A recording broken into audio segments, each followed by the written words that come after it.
First guest tonight is a Hollywood giant and one of America's finest actors. Will you welcome Robert Redford?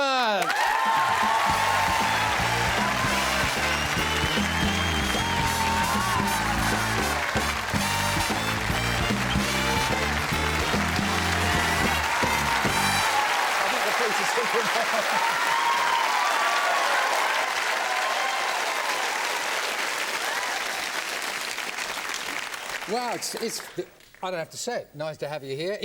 Do we call you Robert or Bob? You can call me whatever you like. Well, your friends call you Bob, or are you just plain old Robert? No, my friends call me Mr. Redford. Oh, I see. Well, Mr. Redford. Whether you're Robert so you're not alone here, I see. Oh, no. With this, they come in all the... It's free. Yeah. Tickets free. Yeah, they come in. We've got so much to talk to you about. Obviously, the movies over the years, Sundance, Out of Africa, The Way We Were, Sting, Gatsby, and the new one, The Horse Whisperer. I saw that, by the way. I enjoyed every minute. And this is what... Thank you. I'm not saying this was just sitting there, right? I enjoyed every minute of it. It was wonderful. Let's go back to the beginning, almost the beginning of your film career. Barefoot in the Park. I enjoyed that as much as any, because you made me laugh, running around the park, you know, no shoes on. Why have you not done more comedy over the years? Well, you know, that's a good question. I love comedy, and I did comedy in the theater, but I also did drama. And I think if you're an actor, if you're a serious actor, you look at both comedy and drama in the same light. You know, you don't put one ahead or to the side of the other. And so therefore, when you go forward with your work, it just sort of falls into place. And if you get a string of dramatic parts, then that suddenly begins to label you a bit. What I try to do is put comedy into the work whenever I can. I noticed there's a kind of it's bubbling under the surface with you. It's more subtle than probably a lot of stuff that's coming out of my country, but it's there because I couldn't do it without it. Frankly, I couldn't. You see, I've read a few articles. The word even somber was used. I don't find that for one moment that is true. I think, as I say, there is this humour there, and there was all that fun. Yeah, I know we're going back a long ways now. Again, Sundance. Yeah, don't go back any further. I won't go back to the silent era. Yeah, no. But, I mean, you and Paul Newman, there was fun. You were like a couple of overgrown schoolboys running around. Still that way. Still that way, yeah. No, it was fun, and it was hard work, but it was fun work, and a very good relationship developed from it. And in the best possible way, a relationship developed from the work. Yeah. The Horse Whisperer, as I say, I saw it just 5 days ago, and it had an impact on me. And it must have done it with you, because you paid over $3 million for the film, or somebody on your side did. Disney did. Disney did. Yeah. What was so compelling then about the subject, the story? It was a wonderful story, Nick Evans' book, and it just happened to contain the elements that are of personal interest to me. There's the American West, which is something I have a very strong feeling about and a conviction about living there. It had it's a big love story, and contained in the large love story are smaller love stories. So it's one big love story, the love of a girl and her horse, her friend, which is this horse. The love of a stranger who comes to heal the horse who's damaged, along with her being damaged. A relationship developing between the stranger and the girl, and the healing power of the stranger to the horse. Then there's the mother and the relationship of mother-daughter, and the love that is somewhat dysfunctional in the beginning, but heals to, it blossoms to a good place. And so and then there's the whole contrast between East and West, the urban environment of New York City. Yeah. And for me, I guess as an artist, I was very attracted to all the elements that were contained in this one story. There's some great performances in this movie. Come next March, people may be stepping up to pick up their Oscars. I think I mean, Christian Scott Thomas is wonderful as Annie, the mom. Yes. The little girl, Scarlett Johansson, I mean, she got me... she's a very talented young lady. And you weren't bad. Well, thank you. You were quite good. Thanks for saving that moment. Now, as well as starring as Tom Booker, he's the Horse Whisperer, you directed this. Now, I know you've directed before. In fact, you You won an Oscar for Ordinary People. But this is a different kettle of fish, directing yourself. I mean, that can't be easy. No, it wasn't, and I had very mixed feelings about it. I still do, to be honest with you. I couldn't, there are some people who can direct themselves, and my hat goes off to them because they can do it comfortably. In this experience, I think probably the director didn't ask much of the actor, and the actor didn't demand much of the director. So it was turn up on time, they shout, these directors. Yeah, no. I also was self-conscious, to be honest with you. Were you really? Yeah, I was. I didn't feel comfortable stepping into a scene. I'd be rehearsing all the actors, and then I'd step into the scene and be in it. And then I'd say, well, cut. And, you know, you turn around and say, you can't turn around and say, how was that? You know? So you go to the monitor, which I don't like doing because of its artificial connection to the work. And then you have to watch what you've just done, which I don't like doing. And so I would too quickly say maybe, okay, that's fine, let's move on. We share a love of horses, you and I. Right? Good. Did you I ever? heard that. I heard that. Yes. Do you ever own a racehorse? Racehorse? Yeah. No. Yeah. I never owned Stallions? a racehorse. Stallions, yes, but not racehorses. Well, I was hoping to have this chance to show off to you, Robert. If you look Well, at you your, can. You can sing. You can do it. Thanks a lot. That's right. Thanks a lot. If you ask us to do a duet, it's either it's an extension of your career and the end of mine. So let's not.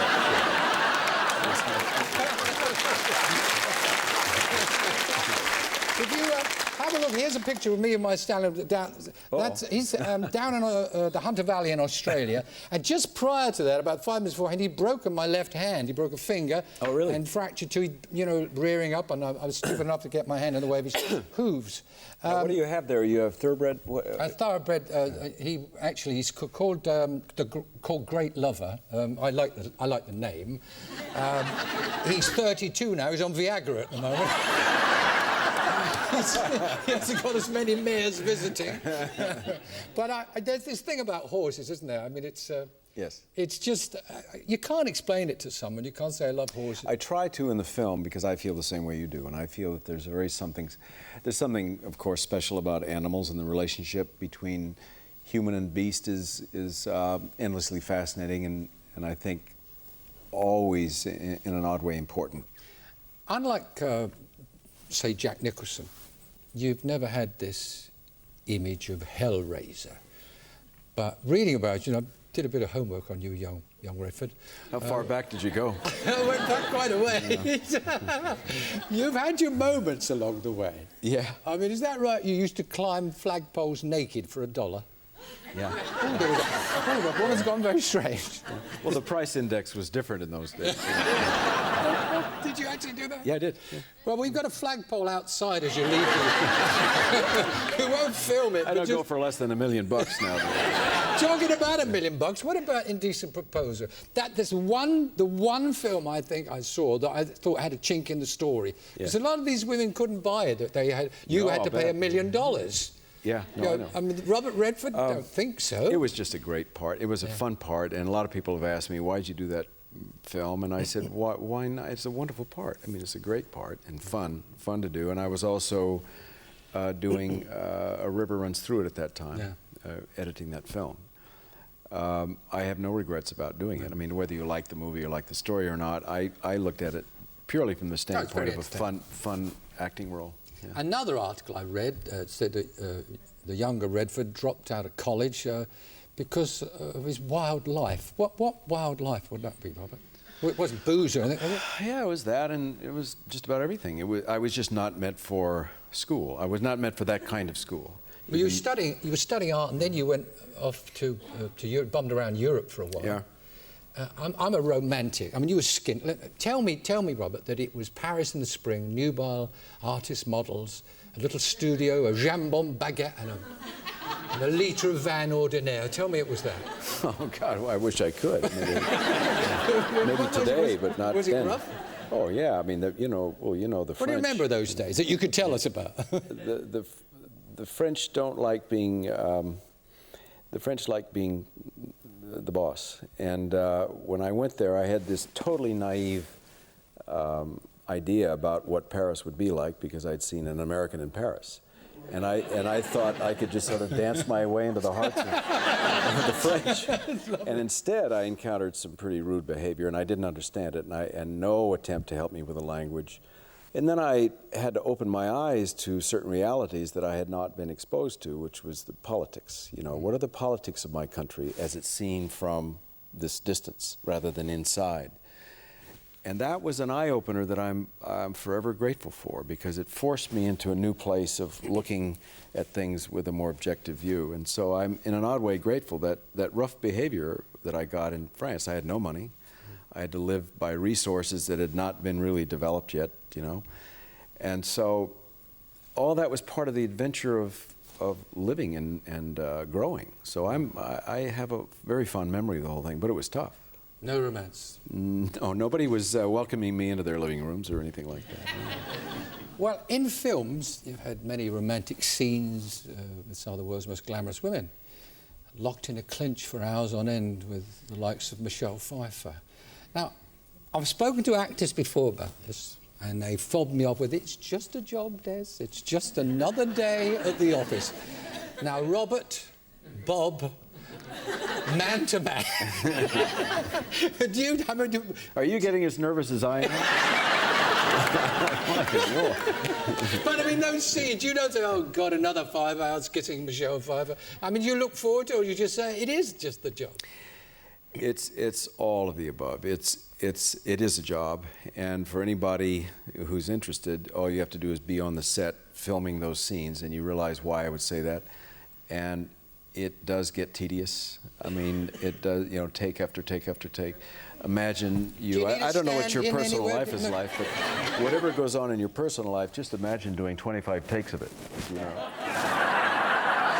I'd need a few hours' notice. On the other hand, you are dealing with people like Michelle. They've all been great. And you make friends with some of the actors, some of the guys. Do you forge friendships during a movie? Does that happen, or do you go separately? Yeah, Newman. Yeah. Yeah. He has no memory, but you know, in the moment he's fine. You can get him on a good day. You seem generally, sitting here with you, you seem a quiet man. So do you. Well, I am actually in a funny kind of. We won't get into that right now. Do you ever let your hair down? Do you ever cut loose? Well, sure, but I'm not going to. You know, I'm not here. I mean, yeah, I mean that's what you're. But that's your life. I mean, that's what you do with your life. Do you enjoy being a film star?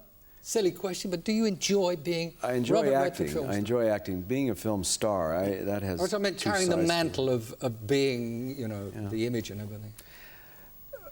No, not really. That's got a downside to it that's hard to imagine, and it's rather not go into it because, you know, a lot of people are going to, well, what's he complaining about? But there is a downside to it, a loss of privacy, being viewed a certain way that has distortion to it, and that doesn't feel great. And also, if you're interested in your work, which is why I got into this, you want it to be about the work. And when suddenly the work gets interrupted by a more cosmetic view of yourself, that doesn't always feel good. On the other hand, how can you not be flattered if somebody likes the way you look? What about the way you look? One of the things I read, and I wasn't going to touch on it, but you just said the way you look. I really was. I'm sorry, I brought it up. No, it said something along the line that you weren't happy, or a terrible thing, with your looks. Did you actually feel that at one time? Would you think it was they weren't going to take you seriously as an actor? No, I didn't. My looks were not an issue until after I became an actor. In other words, I was never a kid that walked around, people would go, ooh, you know.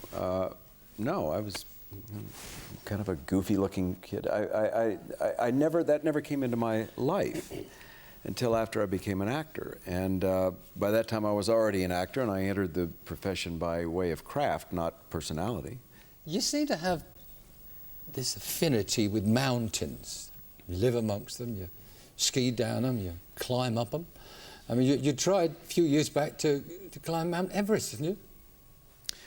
No, I went to the base camp of Mount Everest. I mean, that was a dream I had as a kid. When I was about 12 or 13 and I started climbing, I had this dream that was shattered by Hillary and Tenzing climbing it. But my stepbrother and I had this dream of being the first ones to climb Everest. And that carried on, you know, through minor escapades. But when I finally had the chance to go to the Himalayas, I did get to the base camp of Everest and climbed it. Doesn't it? Yeah, that was pretty good. And then across, for instance, this small peak called Kalapatar, which is 21,000 feet. So I made that, but that's as close as I got. Any other mountains for Robert Redford to try and climb, or you want to climb? You mean that literally or figuratively? No, not literally. Yeah, figuratively. No, you know, I just think the work you do, or the work that I do, is probably going to be tough enough. You know, I choose projects that are not particularly easy, but they're challenging, and they move me along. They move me forward. And I'll Keep just making films like The Horse Whisperer. I want to be able to take the family. Ladies and gentlemen, what a delight. Robert Redford. Yeah.